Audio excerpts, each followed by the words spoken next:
पाक ऑक्यूपाई कश्मीर भारत का हिस्सा है और इस पर हमारा अधिकार है कि जिसका बुरा समय आता है भगवान सबसे पहले उसकी मति हर लेता है। कांग्रेस पार्टी के साथ शायद यही हुआ। नरेंद्र मोदी जी ने घर में घुस कर मारा। यूसीसी हम लाएंगे।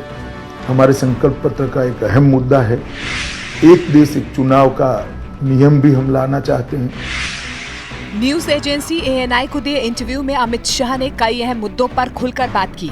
इस दौरान अमित शाह ने दिल्ली के सीएम अरविंद केजरीवाल की रिहाई और आम आदमी पार्टी सांसद स्वाति मालीवाल के मुद्दे पर वो बोले। अमित शाह ने कहा है कि दिल्ली के मुख्यमंत्री अरविंद केजरीवाल को दी गई अंतरिम जमानत एक नियमित फैसला नहीं था। उन्होंने दावा किया कि कई लोगों का मानना है कि अरविंद केजरीवाल को स्पेशल ट्रीटमेंट दिया गया है। वो कैंपेन में तो कह रहे हैं कि अगर झाड़ू पे वोट लगेगा तो उन्हें जेल जाने की जरूरत नहीं होगी। देखिए, तो मैं तो मानता हूं कि सुप्रीम कोर्ट का स्पष्ट रूप से कंटेम्प्ट है। इनका कहने का मतलब है जो विजयी होता है सुप्रीम कोर्ट उनको दोषी होने के बावजूद भी जेल नहीं भेजती। अब जिन जज साहबों ने उनको जमानत दी है उनको ये सोचना है कि उनके जजमेंट का क्या उपयोग या दुरुपयोग हो रहा है। आप उस जजमेंट के बारे में क्या कहेंगे? देखिए, सुप्रीम कोर्ट को अधिकार है न्याय की व्याख्या करने का, पर पहली बार हो रहा है कि मगर मैं मानता हूं ये रूटीन और नॉर्मल प्रकार का जुडिशियल जजमेंट नहीं है। काफी लोग देश में मानते हैं कि स्पेशल ट्रीटमेंट दिया गया है। जो उत्तर प्रदेश में इंडिया अलायंस में एक नई जान आ गई है जब से केजरीवाल आए हैं, उनका नैरेटिव थोड़ा अग्रेसिव हो गया है, क्या ये आप मानते हैं? अभी तो वो कोई अलग इश्यू में ही फंसे हैं, थोड़ा इनको फ्री हो जाने दीजिए, बाद में देखो क्या होता है। पर वो जिस इशू में फंसे हैं वो राज्यसभा की मेंबर हैं स्वाति जी। देखिए, मैं इस पर टिप्पणी करना नहीं चाहता। अगर कोई पुलिस को कंप्लेन करता है तो पुलिस उसका संज्ञान देगी, मगर मैं इतना ही कहता हूं कि अभी उनको बेचारे को जिस इश्यू में फंसे इससे निपटारा लाने दीजिए, काहे को ये सब में उलझाती है। गृह मंत्री अमित शाह ने कांग्रेस नेता राहुल गांधी को लेकर हुए सवालों पर भी जवाब दिया। उन्होंने दावा किया कि 4 जून को जनता जब अपना फैसला सुनाएगी तब राहुल गांधी छुट्टी पर चले जाएंगे और मोदी पीएम पद की शपथ लेंगे। इसके साथ ही उन्होंने राहुल गांधी के वायनाड और रायबरेली से लोकसभा चुनाव लड़ने पर भी बयान दिया।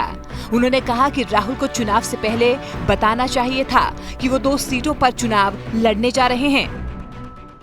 4 तारीख को देश की जनता फैसला सुना देगी, इसके बाद ये विवाद ही समाप्त हो जाएगा। वो छुट्टी पे चले जाएंगे, मोदी जी शपथ लेंगे और सरकार चलने लगेगी। देखिए, कोई भी चुनाव तो कहीं पर से लड़ सकता है, मगर राहुल गांधी जी ने वायनाड से वोटिंग के पहले कह देना चाहिए था कि मैं 2 जगह से लड़ने वाला हूं। ये हाइड करना मेरे हिसाब से ठीक नहीं है लोकतांत्रिक दृष्टि से। वो भी वो कर सकते हैं, परंतु मुझे ठीक नहीं लगता।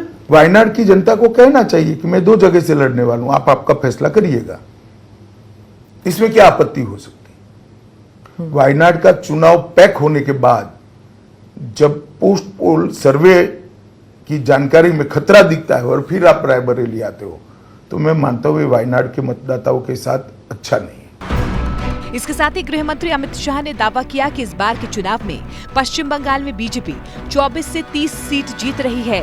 यही नहीं, उन्होंने यूसीसी को अहम मुद्दा बताते हुए इसे लाने का भी दावा किया। मैं अभी भी मेरी बात पर कायम हूं। हम 24 से 30 सीट जीतेंगे और निश्चित रूप से बंगाल की जनता इस बार बहुमत सीट नरेंद्र मोदी जी को देने जा रही है। यूसीसी हम लाएंगे। हमारे संकल्प पत्र का एक अहम मुद्दा है कि इस देश में एक देश एक चुनाव का नियम भी हम लाना चाहते हैं। इस पर भी चर्चा होनी चाहिए। पर हमारे चुनाव का एक अहम मुद्दा है कि आने वाले दिनों में हम धर्म विशेष के कानूनों को, पर्सनल लॉ को नहीं आने देंगे। गृह मंत्री अमित शाह ने रामलला के प्राण प्रतिष्ठा के बहिष्कार का भी मुद्दा उठाते हुए इंडिया गठबंधन पर तगड़ा हमला बोला। उन्होंने कहा कि अल्पसंख्यक वोट बैंक के डर से इंडिया गठबंधन ने ऐसा किया। मुद्दा तब बना इस इलेक्शन में राम मंदिर का कि जब प्राण प्रतिष्ठा हो रही थी, सभी राजनीतिक दलों को निमंत्रण भेजा गया। पूरे इंडिया अलायंस ने, एक घमंडिया गठबंधन ने प्राण प्रतिष्ठा का कार्यक्रम का बहिष्कार किया। और मेरा स्पष्ट आरोप है, जिसका जवाब उन लोग देते नहीं, कि इन्होंने अपनी माइनॉरिटी वोट बैंक के डर से वहां जाना मुनासिब नहीं समझा।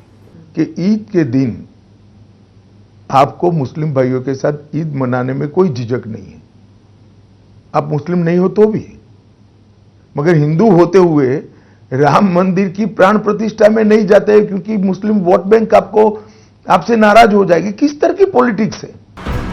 इस इंटरव्यू में गृह मंत्री अमित शाह ने एक बार फिर कहा कि लोकसभा चुनाव में जीत के बाद प्रधानमंत्री नरेंद्र मोदी तीसरी बार देश का नेतृत्व करेंगे और वो 2029 तक प्रधानमंत्री बने रहेंगे। इसके बाद भी नरेंद्र मोदी बीजेपी का नेतृत्व करते रहेंगे।